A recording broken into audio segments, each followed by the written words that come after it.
Assalamualaikum warahmatullahi wabarakatuh. Berjumpa lagi dengan saya Ari Trianto Wibowo dalam mata pelajaran teori musik yang kali ini akan membahas tanda aksidental. Nah, dalam tanda aksidental ini kita harus mengenal dulu bentuk dan fungsi tanda aksidental. Tanda aksidental adalah tanda untuk mengubah pitch atau titik nada. Itu juga disebut tanda alterasi. Jadi tanda aksidental ada yang menyebut juga tanda alterasi. Tanda aksidental atau alterasi ini ada 5, yaitu pertama cruise atau crash ya, atau orang Inggris menyebutnya sharp, bentuknya seperti bagar ini ya. Kemudian yang kedua moll atau flat, bentuknya seperti huruf B.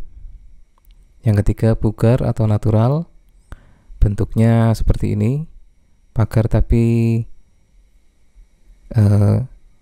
yang kanan atas ya, yang kanan atas dan kiri bawahnya itu seperti terpotong begitu. Kemudian yang keempat adalah crash double atau double crash atau double sharp, bentuknya seperti ya tanda silang seperti ini. Kemudian yang kelima adalah moll double atau double moll, double flat, bentuknya seperti BB seperti ini ya. Nah, kita lihat yang pertama adalah tanda crash atau sharp. Bentuknya seperti ini, sudah Anda lihat. Kemudian fungsinya adalah menaikkan pitch sebesar setengah nada. Ya. Menaikkan pitch sebesar setengah nada. Nada yang mendapatkan tanda crash berakhiran is. Contohnya F itu menjadi fis. Nah, kita akan lihat contohnya pada Sibelius ini ya. Nah, ini di sini contohnya nada C ini ya. Nada C yang dinaikkan setengah diberi tanda crash, ini menjadi nada cis ya. Nah, kalau kita hilangkan crashnya ya, ini adalah nada C ini ya. Nada C kan letaknya di sini. Tapi begitu kita beri tanda crash ya, ini berubah namanya menjadi nada cis. Letaknya ada di sini ya. Ini C naik setengah menjadi cis ya. Begitu juga ini nada dis ya. Dis ini awalnya adalah dari sini. Nada D dinaikkan setengah. Ya, ini nada D. Kalau dinaikkan setengah diberi tanda crash menjadi nada dis. Ya. Kemudian nada ace. Nah, ace ini sebenarnya kok sama dengan F ini, Pak? Ya. Karena kalau dinaikkan setengah ini kan tidak ada nada lagi nih. Ya. Sehingga nada ace itu sebenarnya sama dengan F. Ya, ini kalau kita hilangkan crashnya seperti ini ada di E. Kalau naik setengah kan ke arah kanan ya. Tapi ini kan nada antara E dan F kan tidak ada, berarti ya ini ke sini ke F ya. Kemudian ada fis, ini asalnya dari nada F ini ya, naik setengah berarti ke arah kanan yang terdekat adalah ini nih ya. Nah, menjadi sini fis. Kemudian yang berikutnya adalah nada gis. Nada gis ini berasal dari G, dinaikkan setengah, dikasih tanda crash depannya menjadi gis ya. Kemudian ais ya, berasal dari nada A ini, dinaikkan setengah menjadi ais ya. Ini. Kemudian nada bis. Nah, nada bis ini juga kasusnya sama dengan nada E yang dinaikkan setengah ini ya.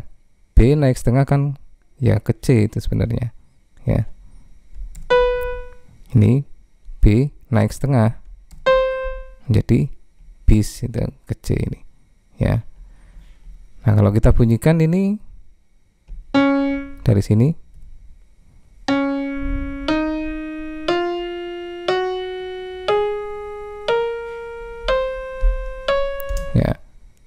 Kalau kita dengarkan seperti do re mi fa sol la si do, tapi kalau Anda perhatikan di sini pada pianonya ini, ya,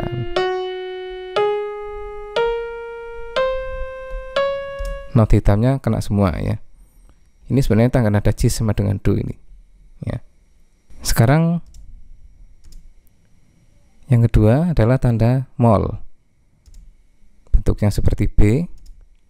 Fungsinya adalah menurunkan pitch sebesar setengah nada.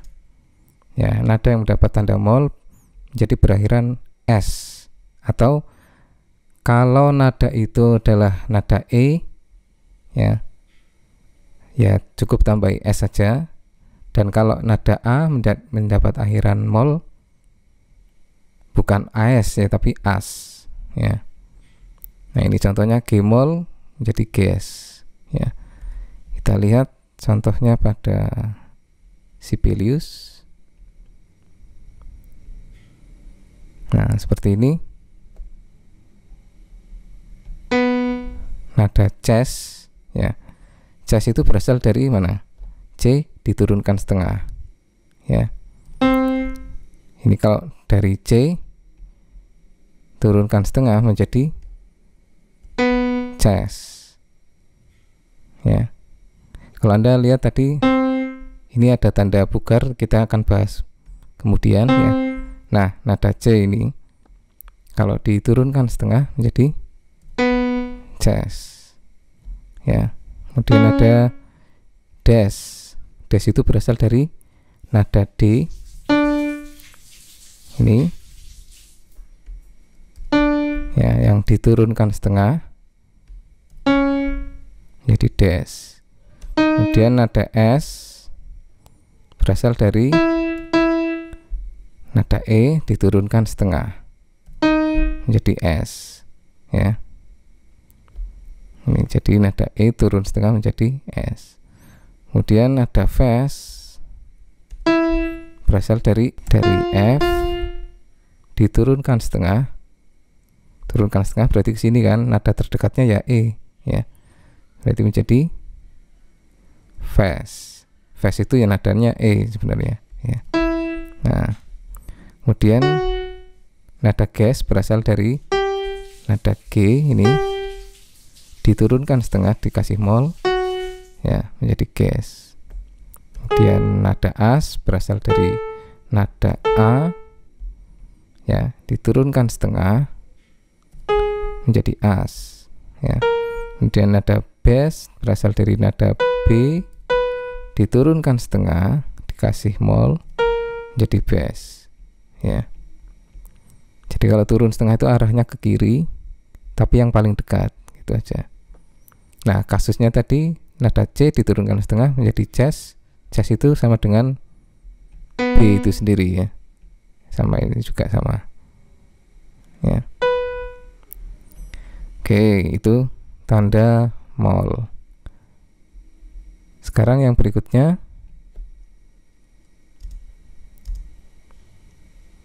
adalah tanda pugar atau natural. Bentuknya seperti ini ya. Fungsinya adalah mengembalikan nada yang telah mendapat crash atau mol kepada nada semula atau aslinya ya. Nada yang mendapatkan tanda pugar namanya kembali ke nama aslinya ya. Contohnya ya kita lihat pada Sibelius berikut ini.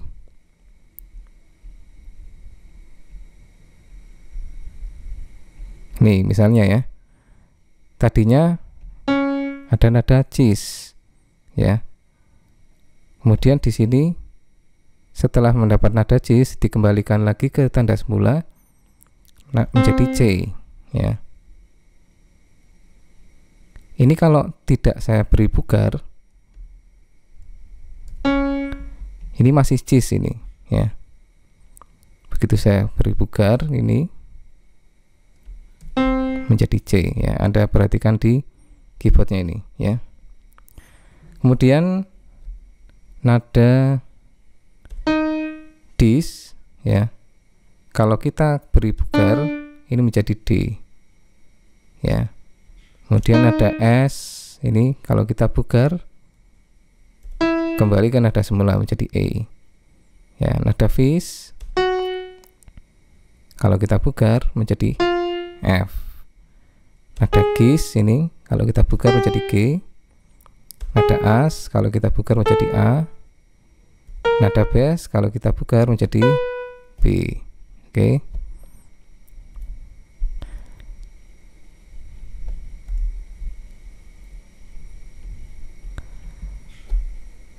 Sekarang berikutnya adalah double crash ya, atau crash double atau double sharp. Bentuknya seperti tanda silang ini. Fungsinya adalah menaikkan pitch sebesar satu nada. Satu nada itu berasal dari mana? Dari setengah kali 2 atau 2 kali setengah. Ya. Jadi crash kalikan 2 berarti kan setengah ya, sama dengan 1 kan. Nah, nada yang mendapatkan tanda crash, double crash maksudnya, berakhiran isis ya. Misalnya F double crash itu menjadi fisis. Ya, contohnya ini. Kalau kita perhatikan ini, kalau tidak mendapatkan double crash, ya, kalau tidak mendapatkan double crash itu ya menjadi C ya. Jadi ini kalau Anda perhatikan, ini kalau double crash-nya itu saya matikan, dia menjadi cis ya. Nah, kalau crash-nya saya hilangkan kan C ya. Naik 1 kali itu cis. Kalau tanda double crash-nya saya hilangkan,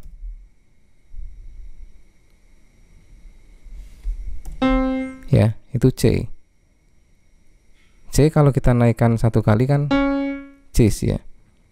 Kalau dinaikkan 2 kali pakai double crash menjadi cisis, itu sama dengan D. Nah, ya. Kemudian disis itu sebenarnya berasal dari D dinaikkan 2 kali. Jadi ini kalau kita hilangkan ini kan D. Kalau naik setengah 1 kali ini menjadi dis. Naik setengah 2 kali ini menjadi disis ya. Begitu juga aisis, tapi ini jarang ya, aisis. Orang menyebut aisis itu jarang. Kalau fisis itu masih ada ya. Fisis itu berasal dari F ya, naik setengah 1 kali, naik setengah lagi menjadi fisis ya. Kemudian gisis itu berasal dari G, naik setengah 1 kali menjadi gis, naik setengah 2 kali menjadi gisis ya, dan seterusnya.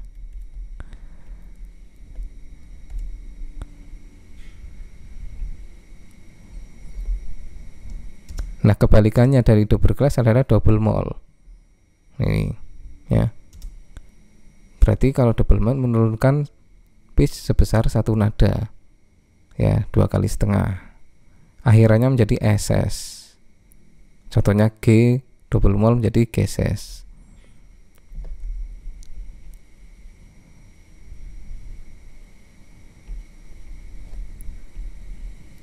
Nah, seperti ini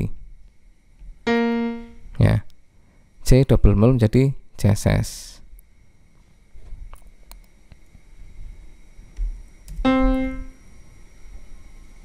Ini kalau double molnya saya hilangkan ya, sebenarnya ini C ya. Jss itu berhasil dari C dikasih mol, kemudian kasih mol lagi ya, jadi double mol ya, Jss. Dss itu ya berasal dari D ya, yang dikasih mol 2 kali menjadi Dss, itu nadanya sama dengan C itu ya. Kemudian ini SS berasal dari E turun setengah 2 kali ya. Kalau E turun setengah 1 kali kan S, turun setengah 2 kali menjadi SS, dan demikian seterusnya ya.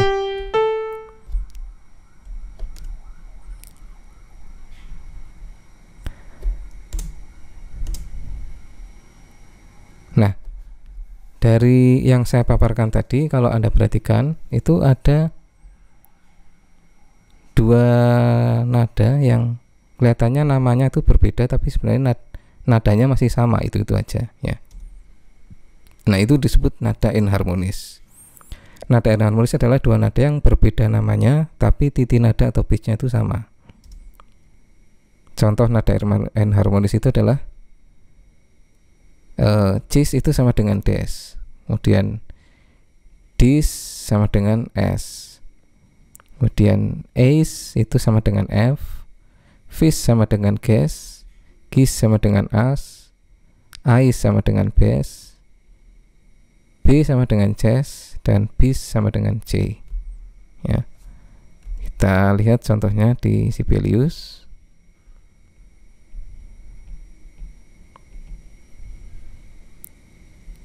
Nah, ini ya, kalau Anda perhatikan nada cis posisinya ada di sini. Ini sama dengan nada des ya. Kalau saya geser ke des ini loh, sama ini ya. Kemudian ada dis posisinya di sini. Nada dis itu berasal dari D dinaikkan setengah. Itu adalah sama dengan nada S atau E turun setengah. Nah, ini. Kemudian ada ace. Itu sama dengan F sebenarnya ya. Ace itu berasal dari E naik setengah ke sini kan. Sama dengan F. Kemudian fis ini berasal dari F naik setengah, itu sama dengan ges. G turun setengah ya. Kemudian yang berikutnya gis sama dengan as ya. Gis ini G naik setengah, itu sama dengan A turun setengah ya. A turun setengah ya, sama dengan as. Kemudian ais sama dengan bes ya. Kemudian bis itu kan B naik setengah kan sama dengan C. Nah, itu.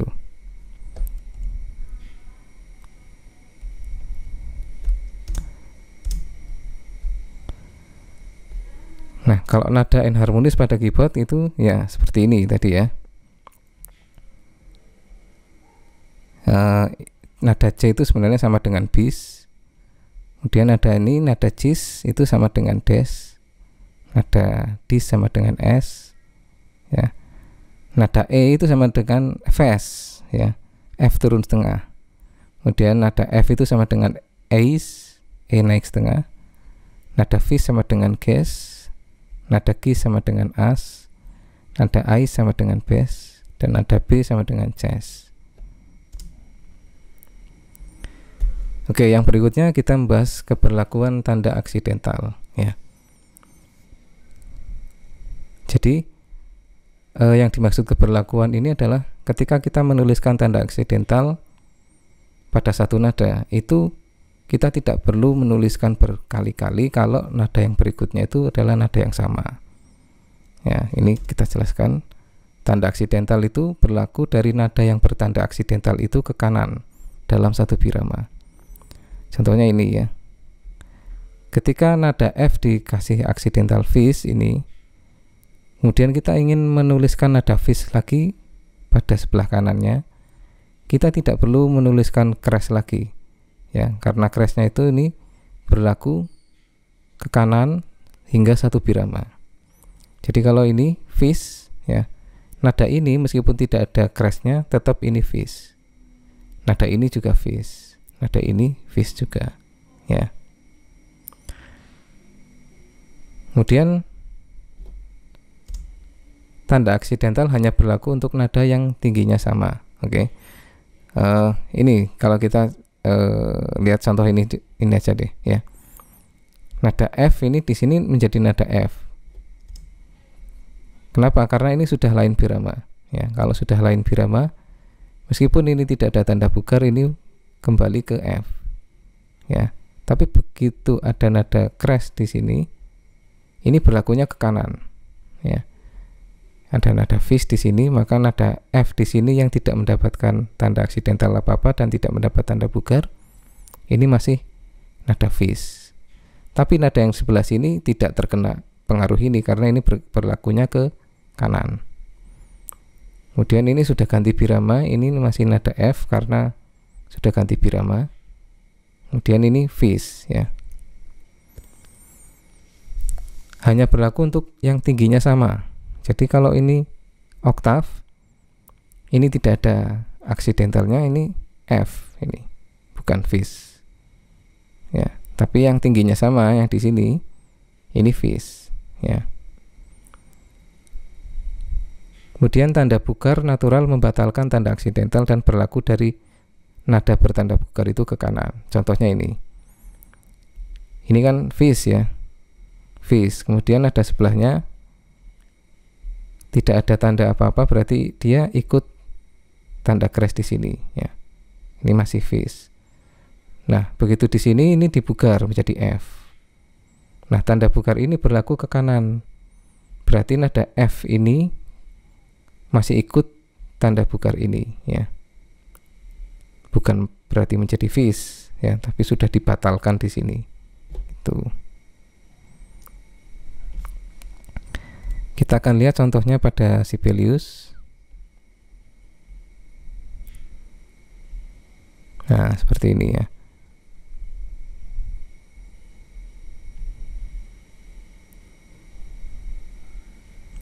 Ini vis.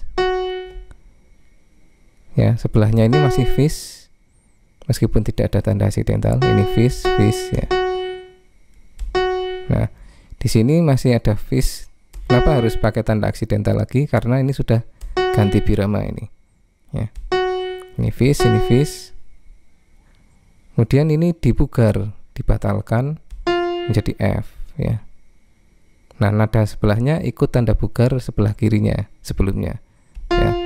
Jadi F. Nah, ini tanpa tanda bugar pun ini F. Kenapa? Karena ini sudah ganti birama. Nah, ini masih F, kemudian ini vis, ini vis. Nah, di sini kalau untuk Sibelius sering masih memakai tanda bugar ya. Karena dianggap lupa gitu mungkin ya. Tapi sebenarnya tanpa tanda bugar pun itu tidak ada masalah. Ya. Ini masih tetap F. Kemudian di sini diubah menjadi vis ya. Nah, ini sebenarnya tanpa tanda bugar pun ini F ya. Kenapa? Karena tingginya berbeda. Kalau ini menghendaki di sini ditulis vis gini, dia harus diberi tanda crash. Ya, kalau tanda crashnya hilang, ini masuknya F. Ya, tapi nada F di sini ini adalah vis. Meskipun tidak ada crashnya. Kenapa? Karena masih ikut ini. Ya, masih ikut yang di sebelah sini.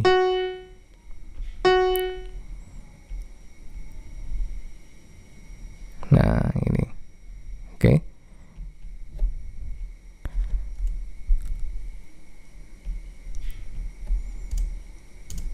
Nah, kemudian yang keempat adalah tanda mula.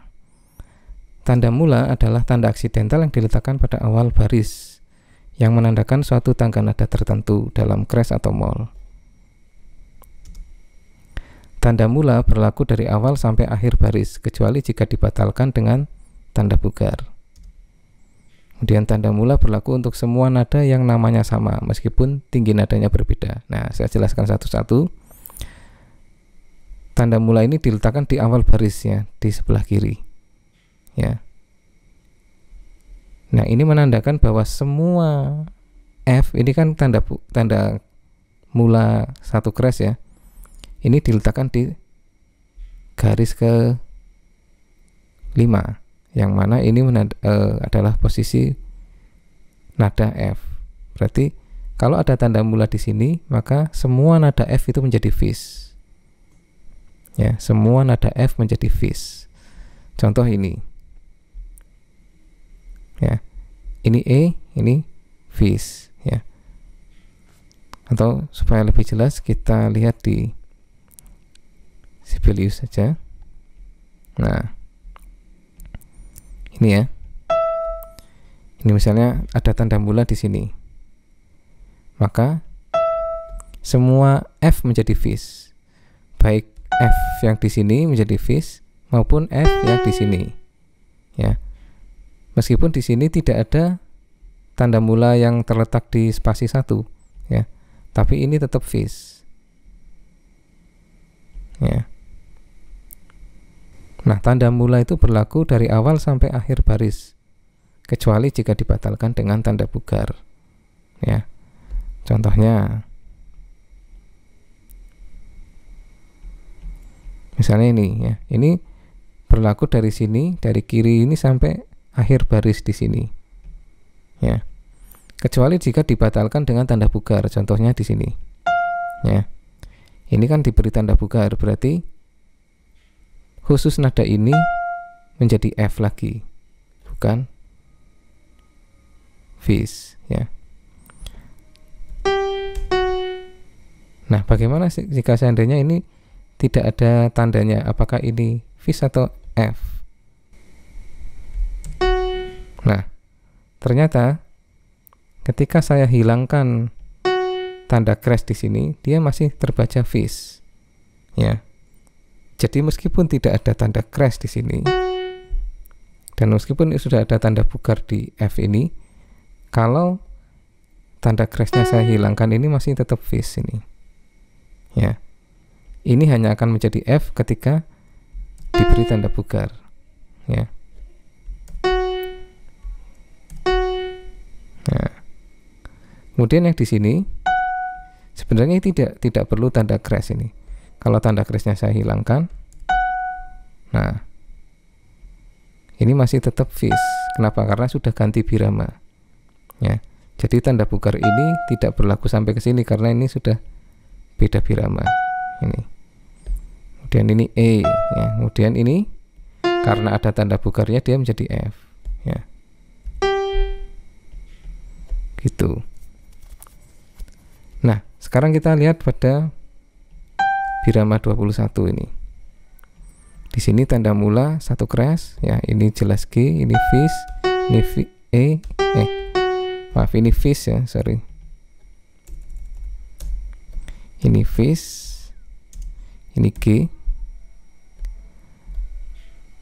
Nah, tapi di sini Anda lihat ada tanda mula bentuknya pugar. Ya, artinya ini sudah membatalkan tanda mula di sini. Ya, jadi ini begitu di sini ini G, ini F. Ya. Kemudian di sini juga F, ya.